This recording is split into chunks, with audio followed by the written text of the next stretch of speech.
watching the Double Dip Story Show. Now here's love them. Okay, this is the side story. The side story is how I ended up in that office job that I was talking about with the girl that we ended up going to smoke weed with. Um, so it was kind of my first office job. I went to a recruitment agency and filled out all their forms and stuff, and obviously putting in, I'm an artist and I really like to do things in an art career and whatever. So I get the phone call on a Friday, and the lady at the recruitment agency is like, "Hi, Kevin. This is not really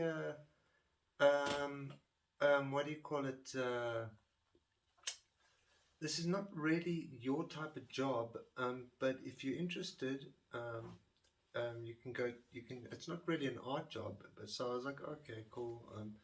So she's like, "Yeah, the job interview, you can go and this time, whatever." So I go to the job interview, and so it's in four ways, and I pull up at at a house, and so I don't really know what to expect, and I walk into the house, and there's two guys in front of me, like one older guy and a younger guy.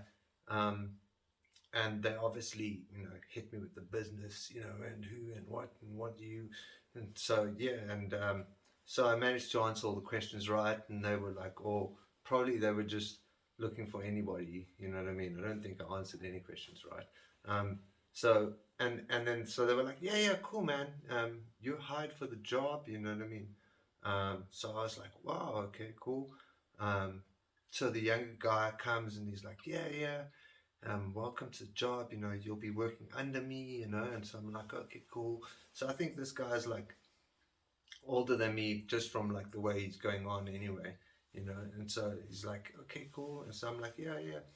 Um, so it was a real estate gazette, like, so you had to just phone property managers and try to get the information, um, which is the worst job ever. But anyway, so I'm at this job. The second day comes, um, I like come to work, and I'm wearing like a Nike golf Nike long sleeve, you know what I mean, like work shirts, So the guy comes up to me, the young guy, and he's like, "Hey man, sorry, do you have a tie?" So I was like, and yes, obviously I had a tie, you know what I mean? But I was like, no, sorry, man. No, I don't have a tie. Like, you know what I mean?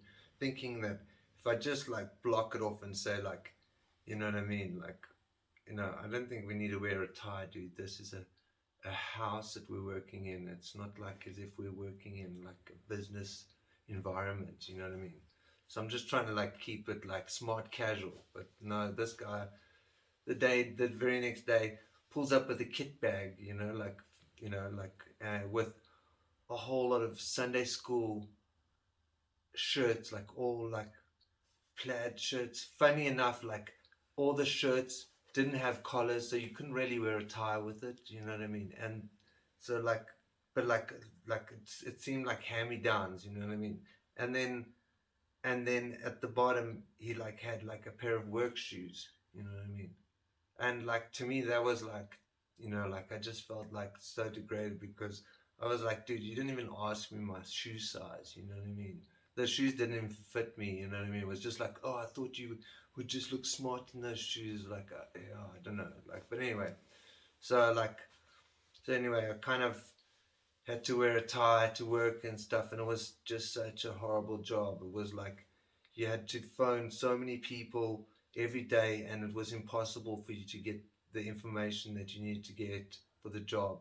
So, um, so every Friday they would have a meeting, and so every Friday, like I would stress out, and I'd be like, oh Jesus, like, like now they're gonna find out that I haven't done my job, and so every Friday I would like sort of like dodge bullets.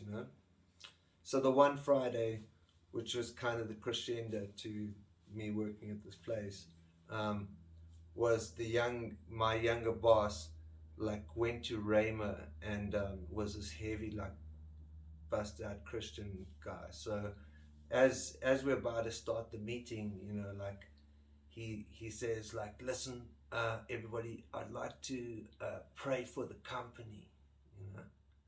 So I was like, oh Jesus. So she's like, everybody hold hands. So I'm still like, oh gee, this is totally like I didn't sign up for this, but anyway.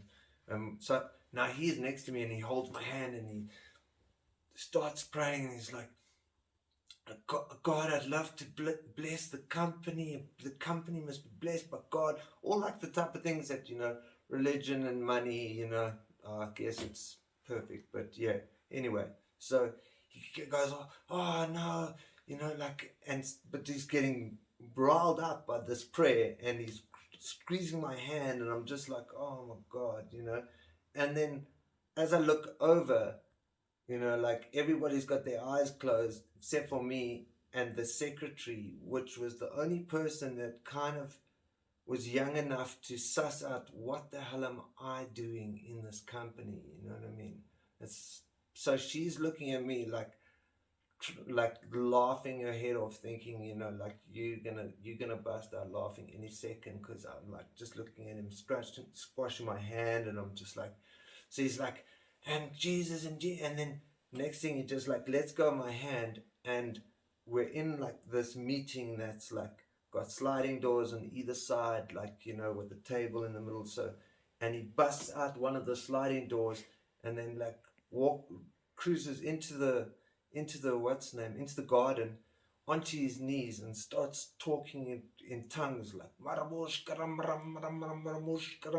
so I'm just like, damn, this is the full freak show, like, you know what I mean? So I'm like, damn, this is crazy, you know what I mean? But everybody like still staring at me, because now everybody knows like, yeah, this guy must think this is really funny, because I have said many times that like about what my feelings was about religion and stuff. So yeah, so they were all like looking at me like, oh no, this guy must think this is great. So I'm like kind of trying to hold it in and be like, no, well, this is business, so keep a business.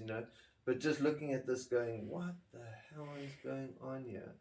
But then as he gets up and he comes walking in, I'm like expecting like the usual thing that I've seen in South Africa, where like any religious thing, it might be crazy as hell, but like, oh no, that's Jesus made you do it, that's fine, you know what I mean, and that's okay.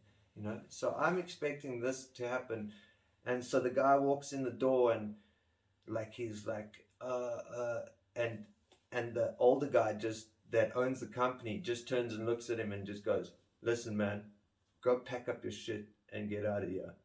And I was just like, damn, man. Like, I was like, shit, I can't believe like he fired him over this. But, so I was like, oh, okay, crazy. So, yeah, a couple of weeks passed. I didn't last long in that job anyway. But the funny thing was that he stole the company credit card and got his foreskin removed and his ears pinned back, like surgically, on the company's credit card. So like all the company credits like had like these weird like oh no, penal surgery like credited stuff all on their business thing. So yeah, it was pretty funny. Yeah, but that guy, I'm sure if he's alive out there somewhere, he's probably bothering somebody else in somebody else's job. So cool. Thanks for watching, and don't forget to enjoy your life.